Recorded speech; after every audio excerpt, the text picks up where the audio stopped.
Hello everyone, it's Theme Park Avenue. I'm Eric. I'm sure many of you who love roller coasters have one, two, just a couple parks that you go to very often compared to others. Today I will talk about how going on a roller coaster many times, maybe your home park, can influence how you feel about the roller coaster.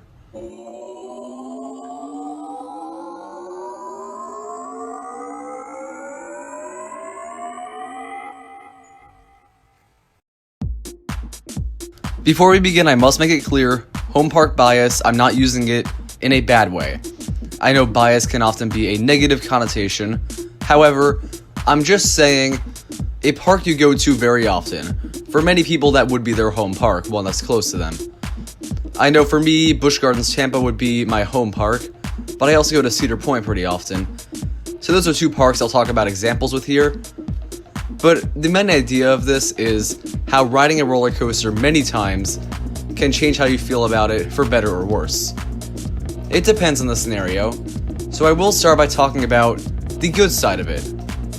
If you ride a roller coaster many times, because it's your home park or whatnot, you can experience many different types of rides. If you go in different rows especially, this can make quite a difference if you are a roller coaster enthusiast. One good example I will give is Steel Vengeance. I went on Steel Vengeance first in 2019 and I thought it was an amazing roller coaster. I rode it in the front that first time I went. However, I rode a year later in the back and I thought it was much better. So overall, I've found that being able to go back to the park gave me a better experience with the ride. The same can be said for some Busch Gardens rides. I do find that when you get the most intense rides on things like Montu and Kumba and even Cheetah Hunt, I find that is a better ride experience. So you do want to kind of know where to sit, but that does not necessarily relate every time to being your home park. Of course, you can get the best possible ride in one seat. However, I do feel that being with a home park, you might also get some bad stuff with it. For example, Kumba at my home park can be rough at times. It depends on the day, really. It varies quite a bit. And given that Kumba's at my home park, I think I've experienced the ride at its worst and at its best. I personally think at its best, it is a great roller coaster. And at its worst, it's really not something I would want to do again. But I do it again anyway. And that allows me to really see, given that it's at my home park, it allows you to see how different rides can really impact how you feel about the roller coaster. Another example, this can be for better or worse, is Magnum XL 200. It is a polarizing coaster, so if you go to Cedar Point often, you may experience the ride at its best or at its worst. I think I've experienced both. I've had some really bad rides on this one, but I've also had rides that I've really enjoyed. I typically have bad rides on this, honestly. That's where I mostly get it. My first ride ever on it was fantastic. Then it just kind of got weaker over time, kind of got painful. But the last ride I got on it, it was pretty fun and I enjoyed it quite a bit. So it's kind of tough to say. But overall, I do think being able to go on a roller coaster many times can affect how you feel about it. The other part of home park bias I will briefly touch on is it being at your home park and you wanting to say it's good because you have a personal attachment to it. I can see where this would be a factor. Sentimental value can affect how one feels about a roller coaster.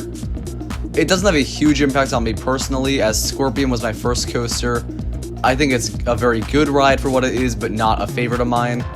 And as far as Busch Gardens goes, it's probably my number 7 coaster there right now.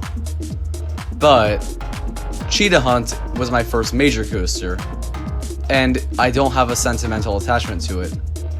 A lot of people really love the ride.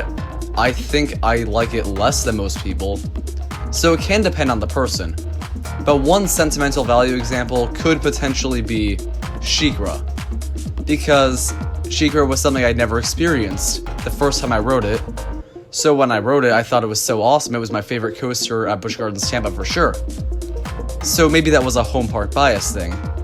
Now it is my third favorite, with Iron Gwazi being out now and Montu now being preferred in my opinion. But I don't think for a lot of people, the roller coaster being at your home park will have a huge impact. It's more being able to ride a roller coaster over and over again, especially those that are polarizing, rides such as Sky Rush and X2, and even some that aren't as popular, like Great American Scream Machine. I only got one ride on this ever, and I thought it was one of the worst coasters I've ever ridden, but I've heard many say it's actually pretty fun.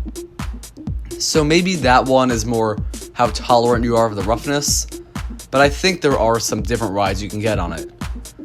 So overall, my main takeaway for this is going to a park and experiencing a ride many times can give you different feels for the ride, and you experience the ride at its worst and at its best will definitely mean you have a different consensus compared to those who only experience it at its worst or at its best. The final example I'm going to is Millennium Force. I have experienced this ride many times.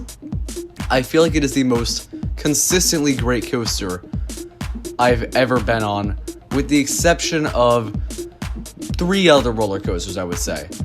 But it's because I've ridden Millennium Force a lot more than other roller coasters. I like it a little more than some that I've ridden that might be better overall, but I haven't experienced as much. For example, Velocicoaster. I actually prefer Millennium Force. I know that's crazy, but with how many amazing rides I've gotten on it, probably well over 3 dozen. Compared to the half dozen or so rides I got on Velocicoaster, it is kind of a home park bias thing, where you riding the coaster more and more might make you enjoy it more and more when it is a consistent and fun ride.